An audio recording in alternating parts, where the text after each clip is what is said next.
Nah, di bagian kedua ini kita akan membahas tentang cara menyelesaikan konflik, yaitu tentang perilaku seorang bapak di Surabaya yang melabrak sebuah sekolah gara-gara anaknya itu diejek oleh teman sebayanya. Nah, ceritanya itu seorang anak SMA, sebut saja namanya Iwan. Dia sedang menyemangati tim basket sekolahnya dalam sebuah pertandingan. Saat itu dia diejek oleh siswa sekolah lain, sebut saja namanya Budi, gitu ya. Iwan diejek Budi seperti anjing pudel. Nah, kemudian Iwan menjadi jengkel, dia mengadu ke papanya. Kemudian papanya Iwan lalu melabrak ke sekolahnya Budi. Di sana dia menuntut permintaan maaf dari Budi, tapi caranya dengan memaksa Budi menggonggong seperti anjing. Nah, peristiwa ini kemudian menjadi viral ya. Kasus ini melibatkan emosi dari beberapa pihak, yaitu Budi, Iwan, papanya Iwan, dan pihak-pihak sekolah. Penyelesaian terbaik sebenarnya adalah dengan pendekatan yang menekankan komunikasi, mediasi, dan penanaman nilai-nilai empatik, serta penghormatan terhadap hak-hak orang lain. Berikut ini ada beberapa langkah yang mungkin lebih tepat dilakukan. Yang pertama itu dengan mediasi oleh pihak sekolah. Karena peristiwa ini terjadi di lingkungan sekolah, maka pihak sekolah perlu menjadi fasilitator untuk mencari penyelesaiannya. Pihak sekolah bisa mengundang Budi, Iwan, kedua orang tua, serta wali kelas atau guru BK untuk duduk bersama.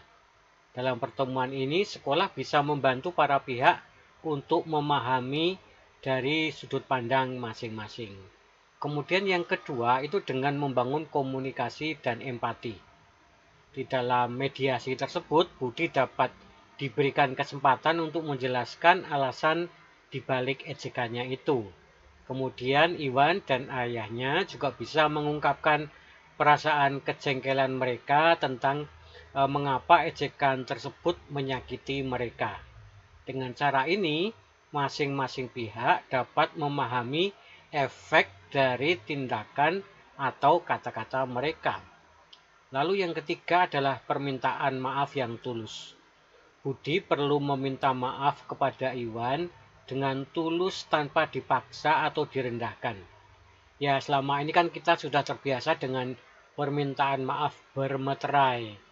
Tapi permintaan itu sebenarnya dibuat berdasarkan tekanan, bukan karena penyesalan yang tulus atau kesukarelaan, walaupun di dalam surat pernyataan itu ditulis tanpa tekanan atau tanpa paksaan, tapi pada kenyataannya ada pihak-pihak yang ya memaksa adanya tulisan bermeterai tersebut.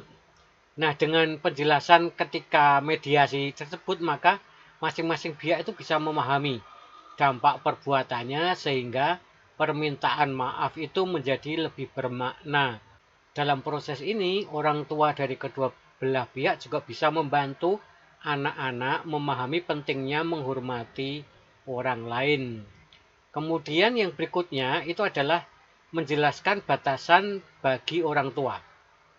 Ayah Iwan dalam kemarahannya mungkin tidak menyadari bahwa reaksinya itu bisa dianggap tidak proporsional dan malah menimbulkan trauma bagi Budi dan mamanya yang ada pada saat itu.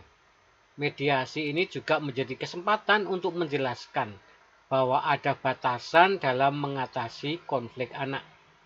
Menyelesaikan masalah secara langsung dengan murid tanpa perantara guru atau pihak sekolah justru bisa memperburuk situasi. Selanjutnya adalah dengan membuat kesepakatan bersama. Setelah ada permintaan maaf dan penyampaian perasaan, pihak-pihak yang terlibat bisa membuat kesepakatan untuk menghindari kejadian yang serupa terulang lagi. Pihak sekolah bisa memberikan program edukasi tentang bullying dan cara menyelesaikan konflik, baik untuk siswa maupun orang tua, agar masalah serupa tidak terulang lagi di kemudian hari. Itu sekolah juga perlu melakukan pendidikan karakter dan anti-bullying di sekolah ya, sebagai tindakan pencegahan. Sekolah dapat memberikan program atau pelajaran mengenai penghargaan terhadap perbedaan, kemudian pengendalian emosi, serta keterampilan komunikasi yang sehat.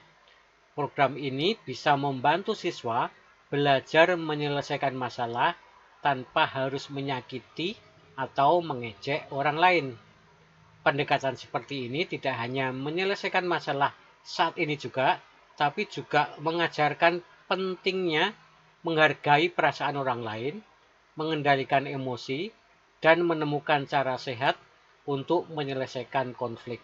Nah, keterampilan itu akan dibutuhkan pada masa-masa yang akan datang ketika para murid itu menghadapi dunia kerja yang sesungguhnya. Demikian yang bisa saya sampaikan, semoga bermanfaat. Salam.